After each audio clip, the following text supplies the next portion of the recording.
Hey, what is up, guys? It is your boy Speed here, and today we are going to be looking at a Viper gameplay, a top tier Viper gameplay, and I'm going to be showing you the new and improved broken way to play Viper. This was a recent game where Yellow Submarines played against the recent tournament winner Team Liquid, and they stomped them. And I think a large portion of that, or the biggest portion of that, was from this Viper's gameplay. He did extremely well mid, he was unbelievably farmed, and he went a very cool Boots of Travel Rod of Atos build that I think you guys should be going in your games as well. So if you're looking for a hero to stomp the mid lane and farm quickly, Viper's a hero. And like, why is that good in solo queue? It's because in solo queue, in my opinion, the two main ways to gain MMR, like the two best ways to gain MMR, are by learning to win your lane. Viper's very good at that. And then the second one is by learning to flash farm. Viper is also extremely good at that. Nether Toxin is the best value point in Dota, hands down. I'm saying it here now. Alright, but yeah, before we get into the video, quickly smash that like button and subscribe to help their channel grow. We're all waiting for the patch, you know? So if you could just click the like button to speed up when Gaben and NiceFrog decided to put out the patch, that'd be great. For every like, it's going to be a minute faster. I talked to him recently, he said that's true. So smash the like button, and also sign up to the gameleap website. I recently made a video talking about how Charlie, a top tier carry player, went 11-0 on Terrorblade against the bunch of magical damage, a game where most players would feed 5, 6, 7, 8, 9 times. He didn't die once, and I go all throughout that game. So yeah, let's get into the gameplay. All right, the first thing you want to know is Nether Toxin at level 1. Also a very weird starting Ina build. 3 branches, 2 tangos, share tangos, and a crown. And yeah, basically what you do with this build is you shove the wave and you hit the range creep. I'm serious, that's it. Now, why is this beneficial? Let me show you.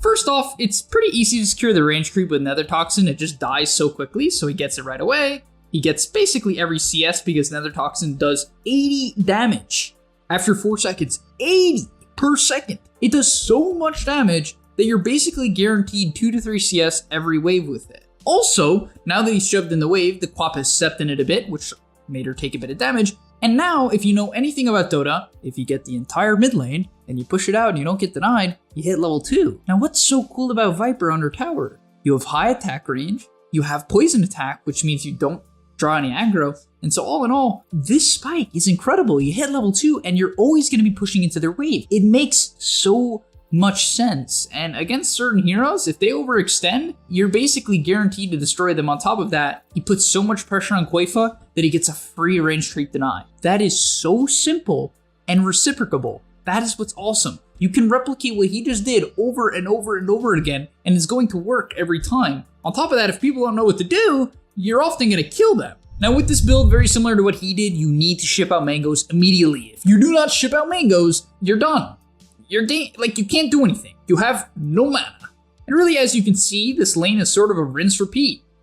In fact, he's even diving Quaifa very hard here.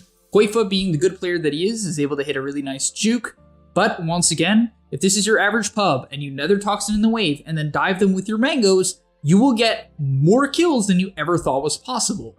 Now, I didn't want to bore you to death with the laning stage because he literally does the same thing like 10 times, 20 times in a row.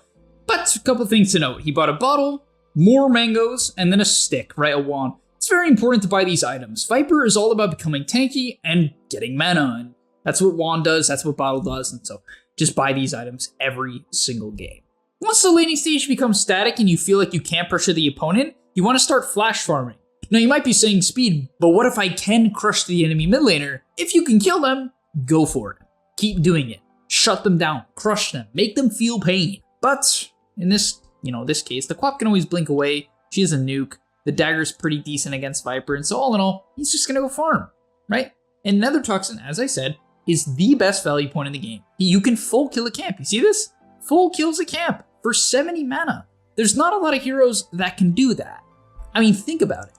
Quap's Scream does 75 max. Nether Toxin one-shots a camp for 70 mana. That's how efficient this hero is. And you'll see the level discrepancy come into play just because of that. And so yeah, if you honestly, what's really funny about this build, guys, is if you can't get this down, like, there's no hope because it is so straightforward. You Nether Toxin the mid wave, then you walk to the nearby camp, you Nether Toxin that camp. If there's bounty runes or power runes, you go pick that up, just like you did right here, right? Picks up the rune, harasses the Quap a little bit, a little casual ulti, make her feel bad, and then you're back to farming. You get another Toxin the Wave, you shove the range creeps, make sure they don't get denied, back to the camps, over and over and over again. And of course, if you need mana, you buy Clarity. It's like, that's what's so cool. Like, I love watching pros do this. I really do, because it goes to show you that sometimes becoming a really good player is just by following patterns. Getting huge and having a great game is often just about following patterns. And that's exactly what we see here. Farming, farming, farming. Shove a camp, shove the wave. Shove the camp, shove a wave. And now let's take a look at this upcoming clip here. Honestly, it kind of does show a bit of a flaw within the build where you don't get a medium item for a while, right? What I mean by that is you don't get shreds, you don't get bands of Elven Skin for a Dragonlance, because you're going bots. But the thing is, the bot's gonna enable you later on. Also, if you're farming very efficiently, you're gonna be ahead no matter what. In fact, let's take a look at this gank and see how he prevents himself from dying and also gets return kills. So he gets gone on by the Tusk. What is his reaction? He backs up to the high ground, which is very good. It's good for vision, and it's good for making people miss. Backs to the high ground, and immediately full commits on the Tusk. Him being the smart player that he is, understands that Tusk likely doesn't have Snowball at level 3. They can, but often they go 1-0-2, right? They put 2 points in the tag team, and that ended up being the case here. Because of that, they're gonna pick up a kill onto Boxy, and he just mans up. Simple as that, just mans up. The whole time, kills them both. Now after 12 minutes of free farm, he is making his first rotation of the game. He TP's top, he gets a DD, he says, okay, I want to make something happen, I want to make a play happen, put some pressure on the Spectre. After all, that's Team Liquid's very clear win condition, it's the Spectre. You know for a fact that they are going to pick their other heroes and use their other heroes to enable Mickey. Also in the Enigma, just because Enigma is such a greedy hero. But Mickey is the number 1.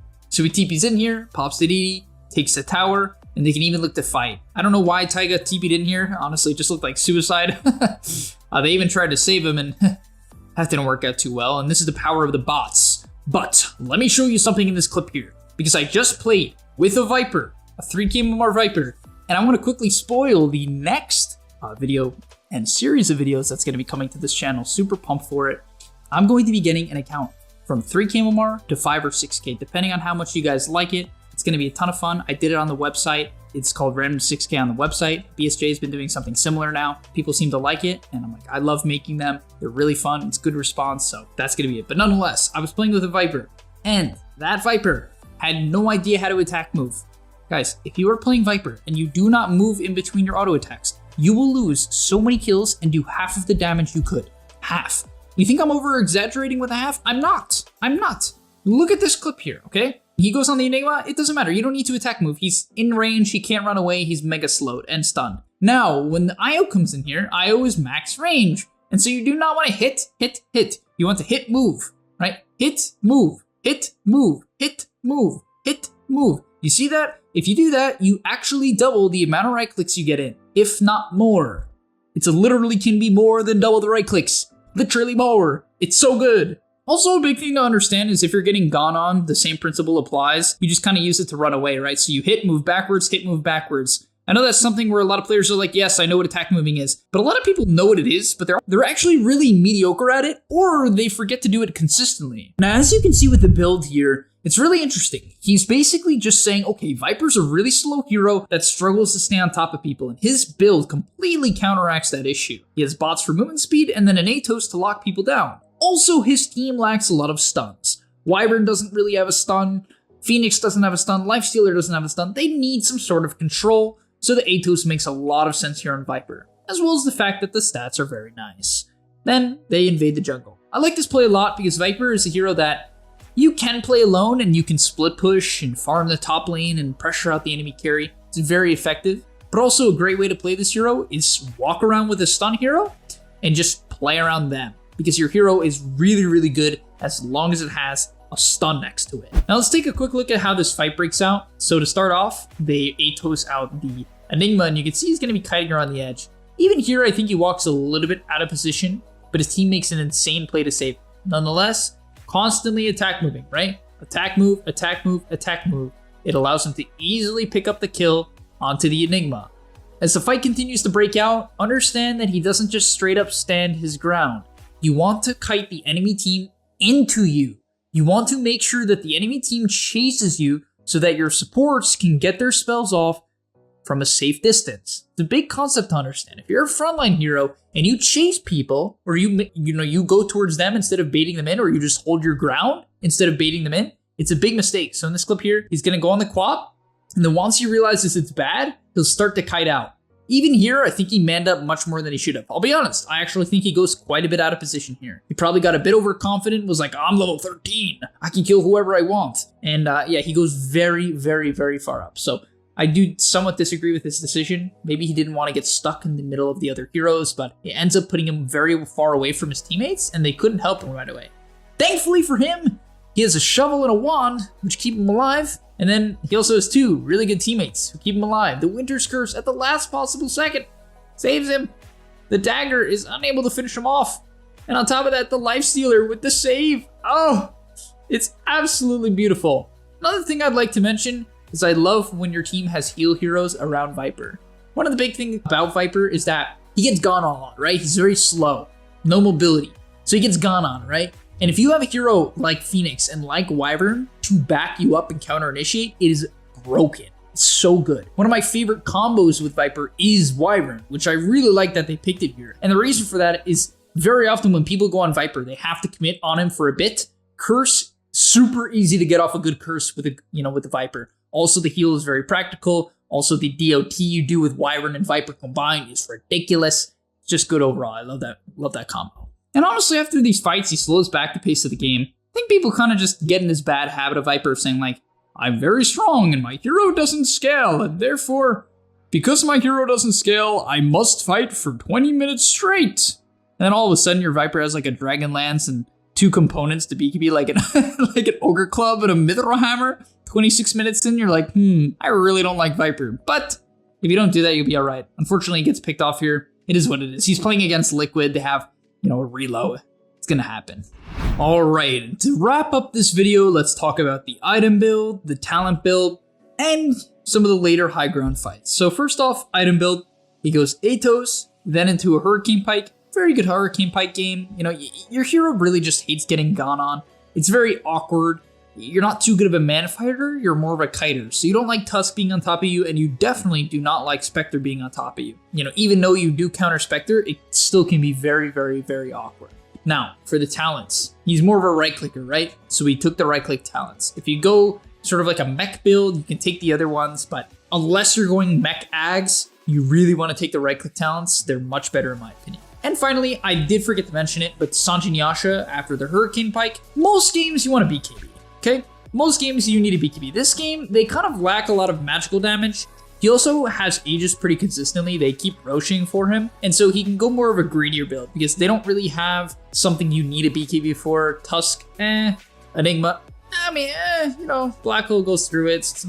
Spectre, yeah, it's BKB still. BKB is always good. Every hero has spells. It's just not as good here. And so the Sanjin Yasha makes a lot more sense, especially when he has a constant Aegis, or seemingly a constant Aegis. Now, in the fights, big thing I want to say is that, guys, don't frontline as much as you think you should.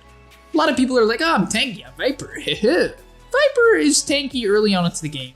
In my opinion, what I've learned over time is that Viper kind of just gets melted and kited if he frontlines at any other point. The only time you would like to frontline otherwise is if your build specifically is itemized for that. His build can do it, just not as well as some sort of mech, Ags, Shivas type of deal. And yeah, that's going to be about the end of this game. Honestly, if you snowball really hard in Viper, that's kind of how the matches look. You just zone people completely away. I mean, the attack range you have with your Q is ridiculous. I mean, for anyone who doesn't understand the Q fully, how it works is for every stack you add on, it builds a damage per second. It amplifies the slow, right? So it stacks on the slow. You can get all the way up to a 60% slow. And you can reduce their magic resistance by 45% at max if you get 5 stacks, right? So you completely knock away their magic resistance. In fact, you often make it go into the negatives, which is why the 4th and 5th stacks are so important, right? Because it just keeps adding up. And yeah, if you're looking for a Spectre counter, you feel like, I keep losing to Spectre. What do I do? Well, I think Viper is definitely a great answer. Funny enough, the hero doesn't have some great win rate against Spectre, and I think the main reason for that is not because it's a bad matchup, but because people just play Viper the wrong way. They play Viper in a very sacrificial way, and they fall behind. Spectre just becomes way too big, and therefore, it's not even a counter anymore. Spectre gets too many items for it to be a counter. But if that's not the case, and you pressure him with your bots and your Atos and fight a lot with this build, after you've farmed, well, then Spectre melts, as you can sort of see in this clip here. The hero goes from a tank, a boss, that seemingly never dies, to being pretty squishy. And finally, for the last fight of the game, where his Aegis expires at a very inconvenient time as he's literally getting gone on, he still does not die for a couple reasons. His build makes him pretty tanky, 3,000 HP. Also, he has a lot of status resist, pretty nice, right? Pretty nice, a lot of status resist. On top of that, he's got the Satanic. So all in all, he wasn't really that close to dying here.